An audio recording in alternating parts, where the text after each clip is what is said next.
You know, I'm getting to know all these bolts by name.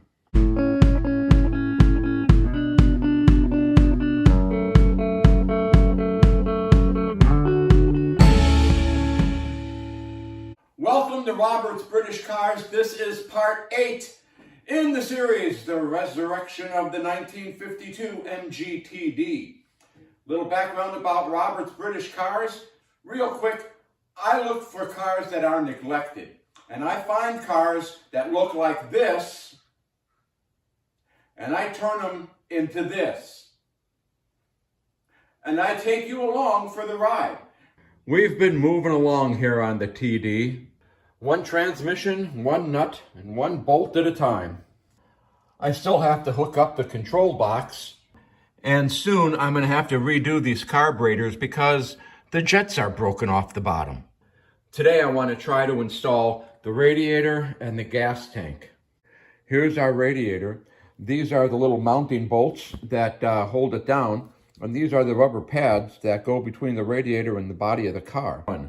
Being of superior intellect, I happen to notice that those mounting bolts go through these holes, and it is very difficult to get under there to put the pads and the nuts on.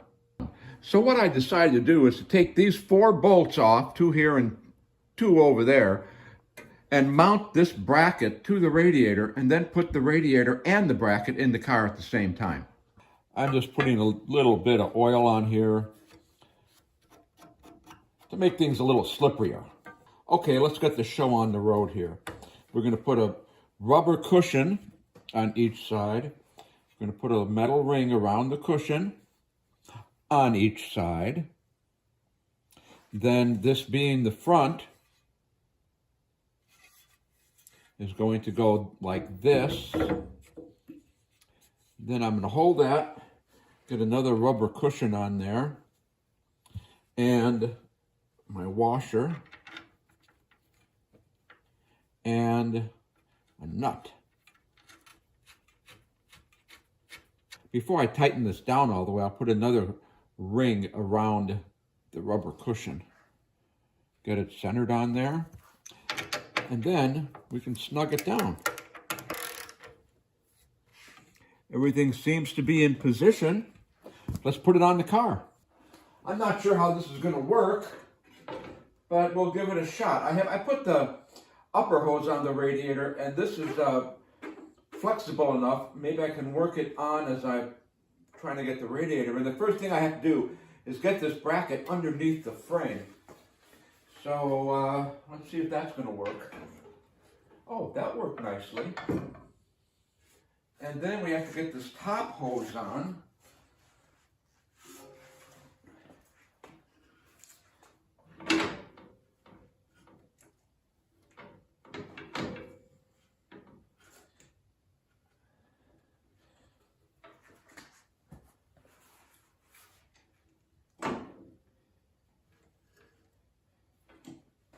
Well, my problem is I can't lift the radiator up high enough to get that hose on the water pump, or on the thermostat housing.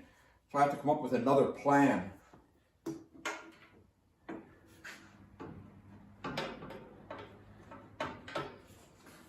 So I can't seem to lift the radiator up high enough to get this hose onto this gooseneck. So what I did is I loosened the nuts here, and that's going to give me another 1/2 inch to lift up the radiator. So we're going to try it again.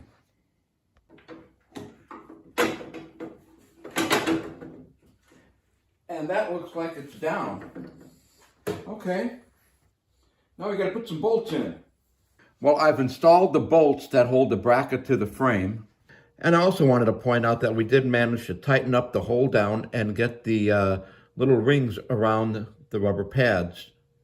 Here we can see the ring around the rubber pads under the radiator. And the last adjustment on the radiator is right here. These adjusting rods that go from the cowl to the top of the radiator. As you can see, yes, they are adjustable. And we want to try to get our radiator, or at least I'm going to try to get my radiator as close to level as I can. And I'm pretty happy with that bubble right there. So now I'm just going to turn this until my bolt lines up. And I think that is pretty close.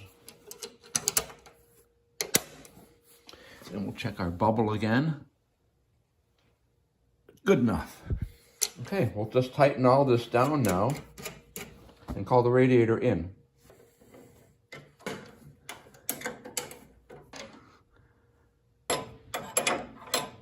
With the radiator installed, I wanted to make one final comment that I tightened all the hose clamps, upper and lower. I tightened those last. Now that the radiator is in, let's see if we can attach the grill. This is the original grill, and I spent a great deal of time with a polishing compound trying to make it shiny again. Oh, look, you can see me. These are the components we're going to install with the grill. We have the moto meter, the MG medallion. These are the little bunny ears that hold up the headlights, the bolts that hold up the headlights. One thing that's missing is the other lock washer. There were two here yesterday. I don't know where it went, but I got from now until it's time to put the headlights on to find it. We got the rubber bushings, and of course we got the rubber that goes around the radiator shell. Let's get started. Looking at the inside of the grill shell, I just want to point out that I went all around the inside and I replaced and cleaned all the little nuts, bolts, and washers that hold the slats in, so they're not rusty anymore. Looking at the top of the shell, the first thing I want to do is put this rubber cushion in. Now, I'm sure everybody has their own way of installing this, and I'm just going to show you mine. I'll line up the two ends, okay? So here we have the rubber pad, and I'm going to start one end here and one end here, and just pull it through the grill. Make sure that they line up on the other side. So after we have it centered, you could start weaving it in and out these holes down the side of the radiator, but this hole and this hole, etc., are where these little nuts and bolts go. They hold the shell to the radiator. But before I do any of that, I want to install these rubber bushings in the side of the grill here. These are really not that difficult to put in, but we'll see how hard I can make it. That seems to be that. Now, before I put the grill in position, I want to install this on the grill and the medallion. Now, all I have to do is lift this little finger on the inside of the grill and slide that in there like that. And then the medallion will go in from the other side, like this. Before we fit the shell, I just want to point out, I've got a bracket here on this side of the radiator, and that's where a screw that holds the shell to the radiator goes. And there's supposed to be one on this side, but there isn't. So instead of 8 bolts holding the shell on, we've only got 7. So that being said, let's put the shell around the radiator. And it should,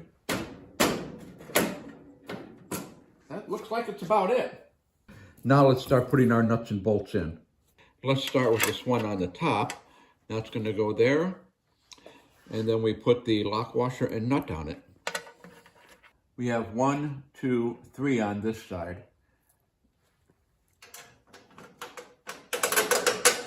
There's 1,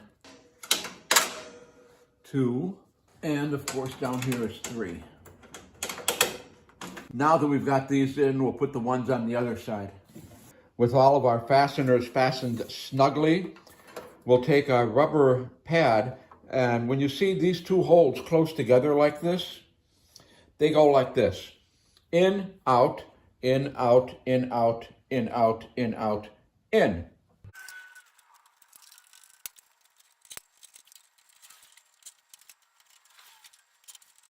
This is the moto meter that came with the car. And of course it screws on as the radiator cap.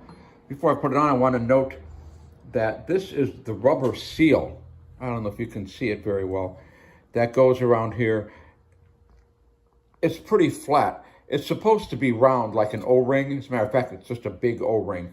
And that seals against the bottom of the cap. I don't have one for now. That's going to have to go on my list of things to order.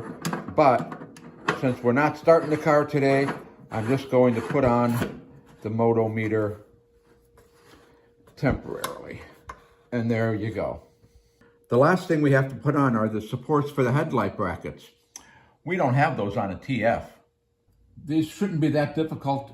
They just go through our rubber seal, and 2 bolts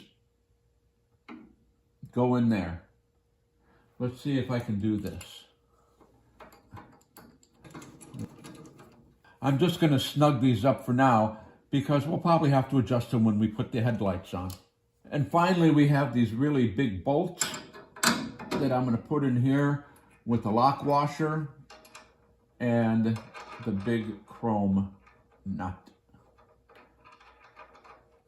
That way, I know where this bolt is when the time comes. There we go. Let's do that on the other side. We got the radiator and the grill installed. Before I move on to the gas tank, wanted to take a minute and point out that none of the wood on this T is treated. And in my book on T restoration, it said all of the wood, the ash, is treated with boiled linseed oil. So before I can install the gas tank and this lovely rubber seal here, I have to go around and treat the wood with boiled linseed oil. Remember when I was talking about making the radiator level by using those adjusting rods? I don't think that was quite accurate, because I put the hood on and I noticed this gaping gap. So we need to adjust those rods to adjust this gap. Coming around to the other side, there isn't even a gap, so that has to be adjusted as well. So here's what I'm going to do. I took this nut off, and now I'm looking at this gap right here, okay? And I'm going to turn this nut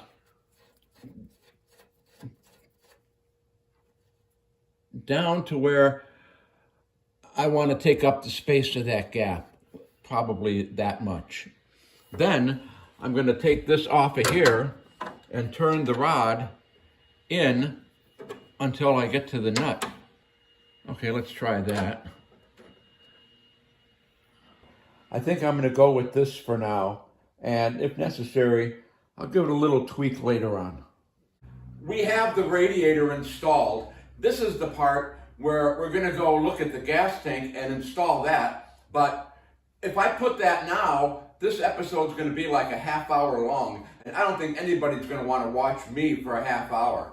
So we're going to put the gas tank on in part 9, which makes this the end of part 8. But don't forget, if you want to follow along, subscribe to Robert's British Cars, and next time we're going to install the gas tank and maybe some odds and ends. See you next time.